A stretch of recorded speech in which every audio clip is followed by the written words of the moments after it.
Hi everyone, it's Dana. It's been a little while. I apologize for that. I've been going through some dental issues and some personal stuff with my family, my nephew. Um, I did a video. It's on YouTube about the hospitals, and I'm not going to talk about that on YouTube. But anyway, so what I wanted to say is yesterday here was like 76. Beautiful day. It was amazing. Getting out in the sun. It was too windy to really go to the beach, but it was warm enough. And so if you just got in the sun, but I went and sat at the beach, and it was nice for a little bit. It was awesome. And I went to my tree, and I just want to show you. I don't have it on my computer yet.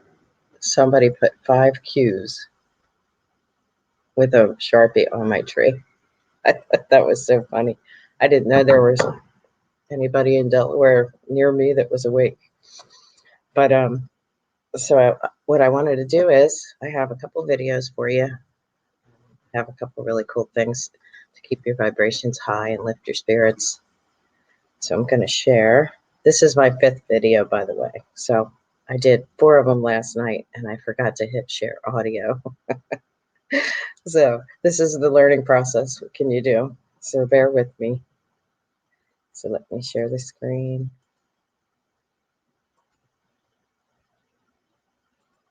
There we go.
Of all the living things in the world, these are the tallest. Some of these redwood trees are taller than the Statue of Liberty, and they can live to be over 3,000 years old. Redwood trees are just some of the incredible trees in my new book, Tree Beings, which celebrates the science of trees and the stories of people who love trees, such as the young woman who lived up one of these giant redwoods for almost 2 years in order to save the tree from being cut down. We tend to think of trees as being like silent statues with nothing happening inside them, but if you look closely, you discover a hidden world. Trees do incredible things for the planet. They make their own food by using water and sunlight and carbon dioxide, and that is really important for the planet at the moment, because they can fight climate change by taking in or removing some of our excess carbon dioxide. Trees also make it rain, so they draw up water from the ground and release it into the air, and that forms clouds, which make almost half the world's rainfall. Trees protect the soil. If you look at the roots of a tree over here, you'll see how it holds the soil together. And as the tree decomposes, it creates fresh new soil underneath it. We don't usually think of trees as beings, but they have their own kind of intelligence. Trees are experts at sensing the world around them. And believe it or not, they can communicate with each other. So, for example, they can send messages through the air and under the ground. Trees like these beautiful beech trees in a forest use a network of underground fungi to send messages to other trees and food. So the scientists who discovered this, I've got the story of how that happened in my book, and they call it a tree internet because it's used for communication. Trees also provide homes and shelter for countless living things. So a single rainforest tree might be home for 4,000 different species. In my book, there's the exciting story of young protesters in India and Australia and New Zealand who saved ancient rainforests from destruction. Trees also feed us with fantastic fruits and nuts and spices, and they provide us with beauty and a place to play and rest. When you think about trees as being the oldest living things on Earth, some of them up to 80,000 years old and still alive, I think it's time we got to know them a bit better.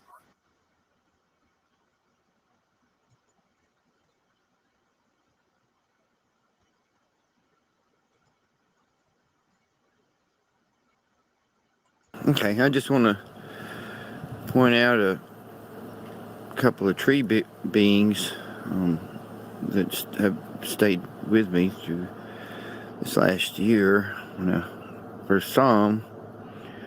But there's actually two. Okay, if you look at this one, see the eyes and the nose, and his mouth is open. This one looks more like a gorilla. Okay.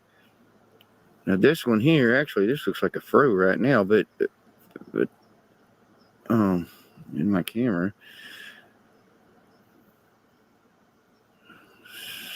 So anyhow, but this one here,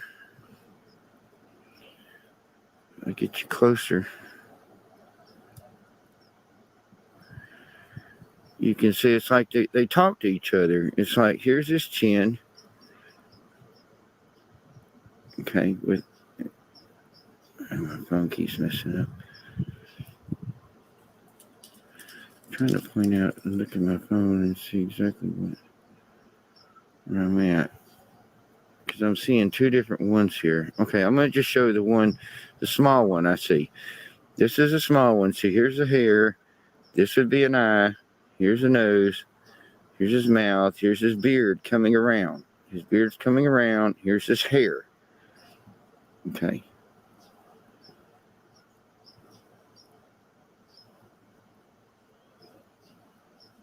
And then we've got, when I pull it back, I can see a bigger version with the hair and the eyes and nose, a chin and a mouth, talking to the big version of the gorilla. So until I pulled my phone out now, I didn't see this bigger version here, this entire bigger version. I've only focused on this one and this one here.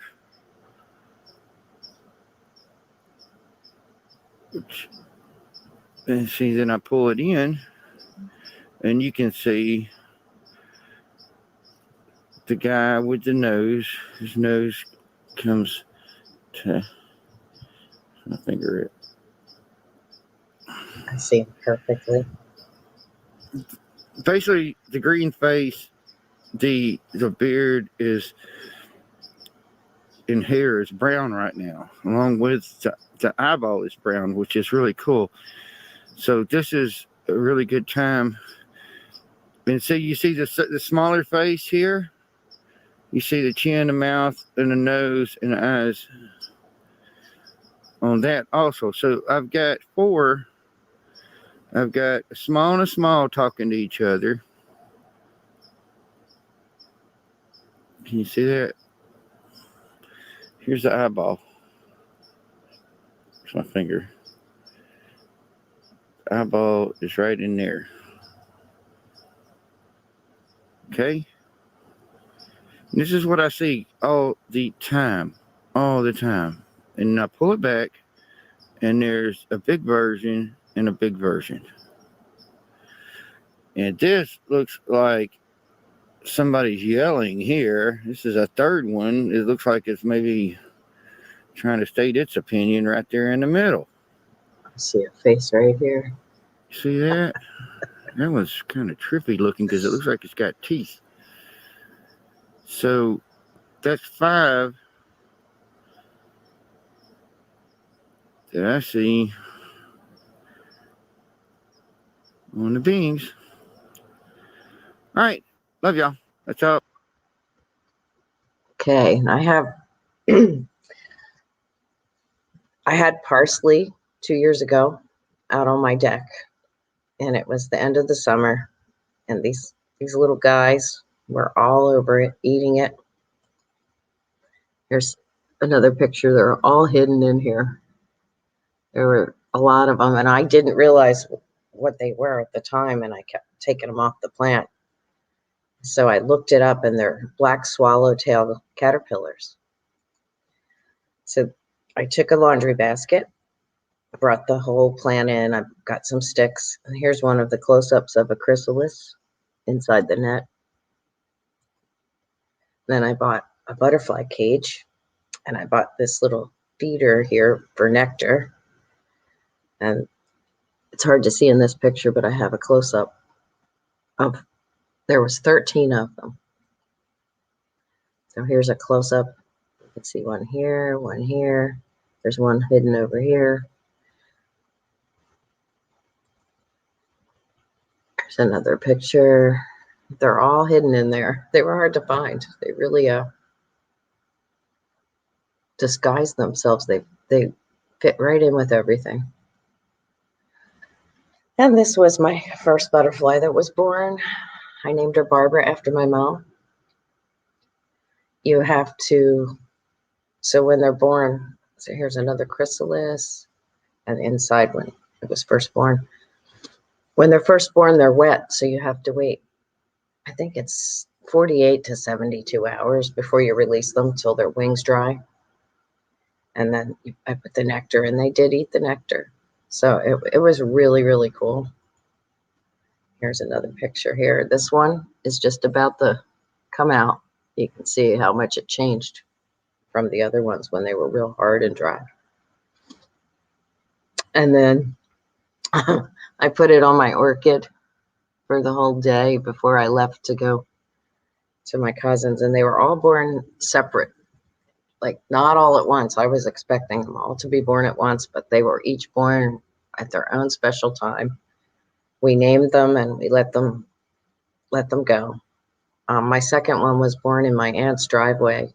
She had passed the day before, so I named her Jean. So we named each butterfly as we set them free.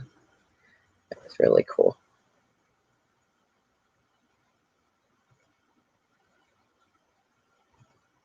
So I wanted to share that with you. And then when I was in the Florida Keys, we stayed behind a bait and tackle shop. Met the most wonderful people. Love them to death. I love them so much. I can't wait to go back there. But the first day I came outside and there was manatees, and they were there. I saw them a lot because I was there for a whole month. But I wanted to share that video with you. It's just so uplifting and spiritual and just amazing. So I'm going to share that with you now.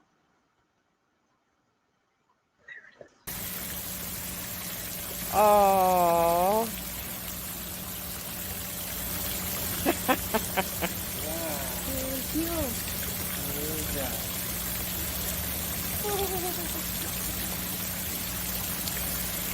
Oh my goodness. Is the baby gonna turn now too? Yes. Yes. Gotta do the thing. Mommy turn, my turn.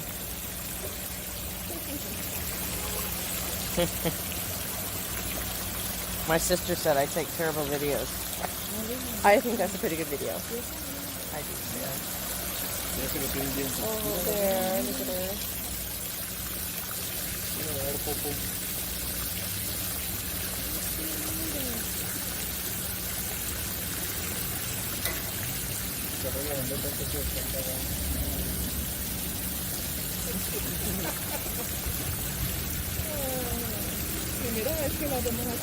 Cool. Oh, it's so beautiful. I have more. One of these times I have to get them on I have a newer computer that I don't have everything on here, so I've been downloading stuff as I go. But I have more videos. They're just beautiful. A lot happened this past week. I went to a Republican GOP meeting, and well, it was interesting. Of course, they said that you have to put your mask on when you walk in and all that, which I didn't. And when they asked how many people had the vaccine, practically the whole room raised their hand. It was devastating. But this one couple came in without a mask. So at the end, I went up to her and said, I was really glad to see you not wear a mask. And she said, oh my God, are you a cute person? And she goes, where we go when we go out. And she hugged me and brought me in the other room. We were at a church, and a whole bunch of her friends, they have meetings on Tuesdays. We're all awake people. It was so nice to meet up with awake people. So I'm going to be doing that on Tuesdays. And then I started, well, I have to work on this because I have to figure out how to make a group in a group on Facebook, but I'm starting an unmasking group where we go out in groups to different places without our mask to try to encourage other people, because I feel like the only person in the world here in Delaware not wearing a mask. So it would be nice to have a group and go in together. So we're going to organize that. So I'm excited about that. And I wanted to talk a little bit about the hemp works. Been using it for a while. My pain is so much less. My clarity, I feel better. Everything feels like I just feel really good. And I hadn't lost weight in the beginning, but I'm starting to now because I'm actually getting outside and moving. So that was part of the problem there, but I'm starting to, and I feel so much better. Prime's been putting out a lot of videos on the cannabinoid system and how God made this for us, and it's really true. And so I encourage people. I'll put the link down below, and I have it across the screen. It's worth it if you figure out how much you pay when you go out and buy coffee and all the stuff you get. Trust me, it's worth it. And then I take the 500 milligram drops, also the orange sunshine, and it's really helped me, and I'm sleeping really well. It's just been awesome, and I just think it's the way to go. So if anyone wants to try it, feel free, or if you have questions, if I can answer them, I will. Questions for anyone else, I'll find the answer. But it's awesome. So keep your vibrations high. Get outside. Get that sun on your pineal gland. Get out there and connect. Ground. Take your shoes off. Put your feet on the ground. If you have a beach, it's great grounding on the beach. But just keep your vibrations high. We know it's coming. We know, I would have liked it sooner, but, it's God's timing. And where we go one, we go all. We're all in this together. Love you guys.